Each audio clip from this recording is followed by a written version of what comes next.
Welcome to the Global Truth Podcast with Dr. Nasir Baig. For the football fans around the globe, the wait is over. The greatest show on earth is here. The FIFA World Cup 2026 is officially kicking off on 11th June, and the entire planet is turning its eyes towards North America. For the first time in the history, three nations, the United States of America, Canada, and Mexico, are coming together to host the tournament across 16 iconic cities. But this isn't just any World Cup. This is the biggest, most expansive tournament FIFA has ever staged.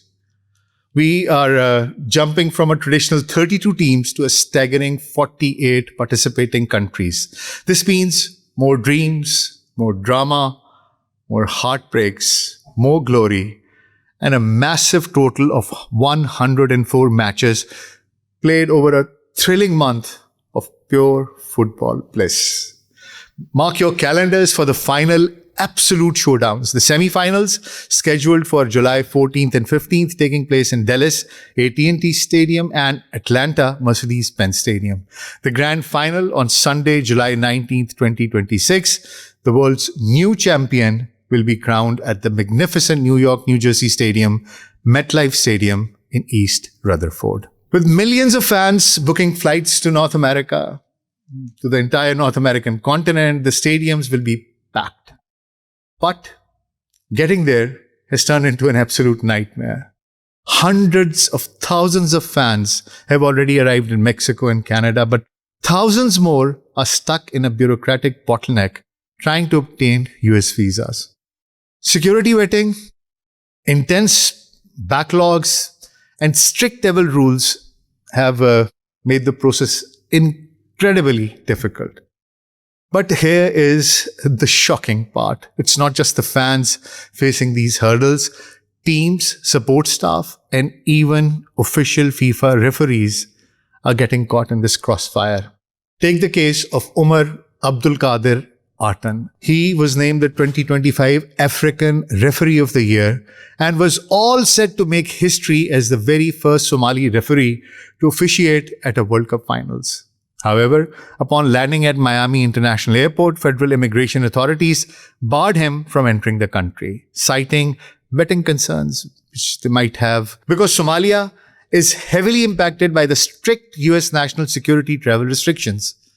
Immigration officials exercised their broad discretion and denied him entry. FIFA has officially confirmed that Artan has been dropped from the list of officials and will miss the tournament entirely. Even more dramatic is the situation surrounding the Iran national team. Caught in the middle of severe diplomatic and military tensions between Washington and Tehran, the US government refused visas for 15 of Iran's vital support and administrative staff. And to make matters more complicated, the US issued strict visa conditions for the players. The team is not allowed to stay a single night on US soil. Consequently, Iran has set up its base camp across the border in Tijuana, Mexico.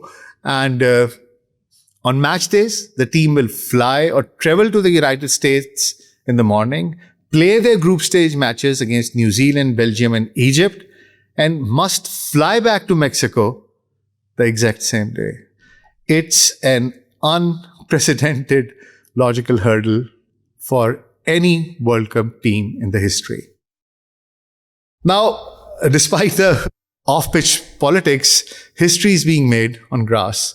A record 12 Muslim-majority nations have qualified for this year's tournament. This includes heavyweight contenders like Morocco, Egypt, Saudi Arabia, Turkey, Iran, and Iraq, alongside other brilliant squads such as Algeria, Tunisia, Qatar, Jordan, Uzbekistan, and Senegal.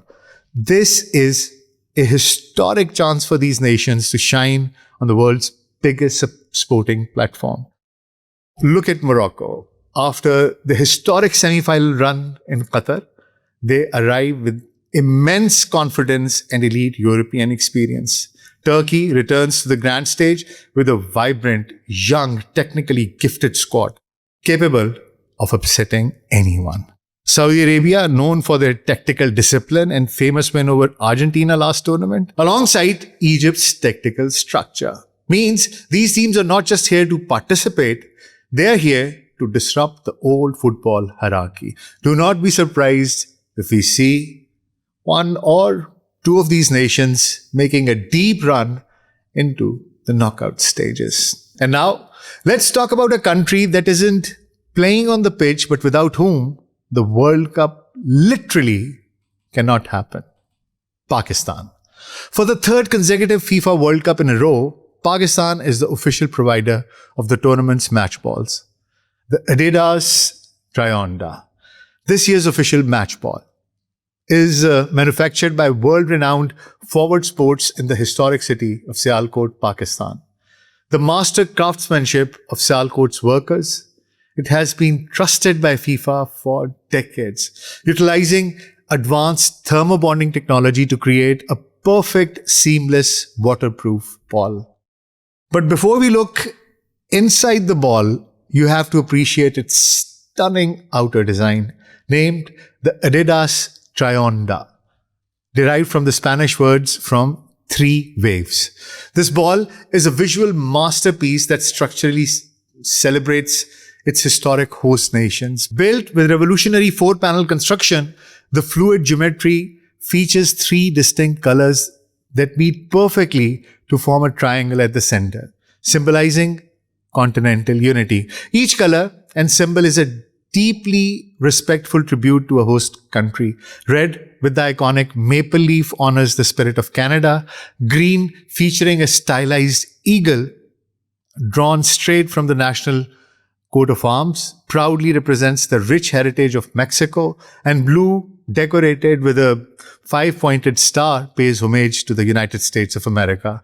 To top it off, the design is finished with striking gold embellishments as a nod to the ultimate prize, the FIFA World Cup trophy itself. But this time, the ball is technically the most advanced piece of sports gear ever created. Embedded securely inside the inner structure, held firmly by a high-grade butyl bladder, is a state-of-the-art 500 Hz motion sensor chip. This single, highly sophisticated tracking chip records spatial location, sudden speed changes, and the exact contact point of a player's boot 500 times every second. The data streams instantly to the video assistant referee (VAR) room, syncing flawlessly with stadium tracking cameras. Will it affect the natural flow or quality of the game? Not at all. The ball is weighted and balanced so perfectly that the players won't feel a thing.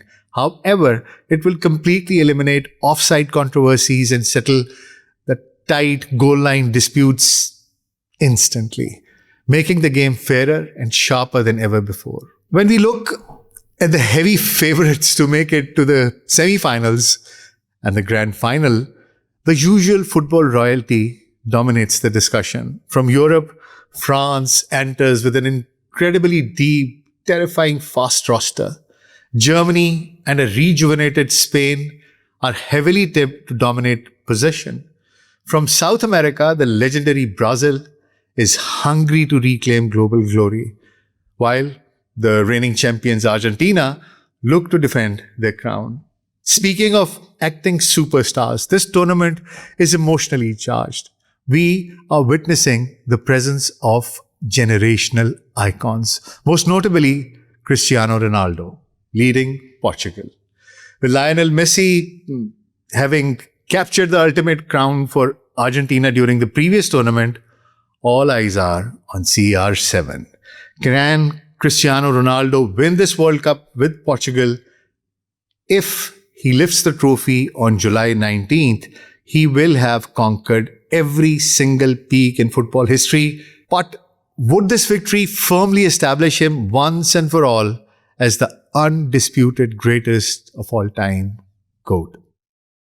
It's a debate that connects him to a pantheon of icons who defined eras before him. Think of the elegance of Zinedine Zidane, the heartbreaking drama of Roberto Baggio, the vision of Michel Platini, and the global cultural impact of David Beckham. Think of the flair of the Brazilian superstars, the lethal finishing of Ronaldo Nazario, the physics-defying strikes of Roberto Carlos, and the pure joy of Ronaldinho. Of course, there is the eternal greatness of Pelé. Yet, for many, the conversation always returns to one man who was arguably the most naturally gifted, fierce and beloved player to ever touch a football. The legendary Diego Maradona. He is my GOAT as far as I am concerned. Well, Ronaldo is chasing those ghosts. He is chasing immortality. A brand new chapter of football history is about to be written. The stage is set, the stadiums are ready, and the Pakistani-made smart balls are waiting on the center circle. Now, I want to hear from you. Who is your favorite team? And who are you rooting for in this tournament? Who's your favorite player on the pitch? And when the dust settles in New York on July 19th, who do you think is lifting the FIFA World Cup trophy? Drop your predictions in the comments below, hit the subscribe button, and let's enjoy the beautiful game together. Until next time, take good care of yourself.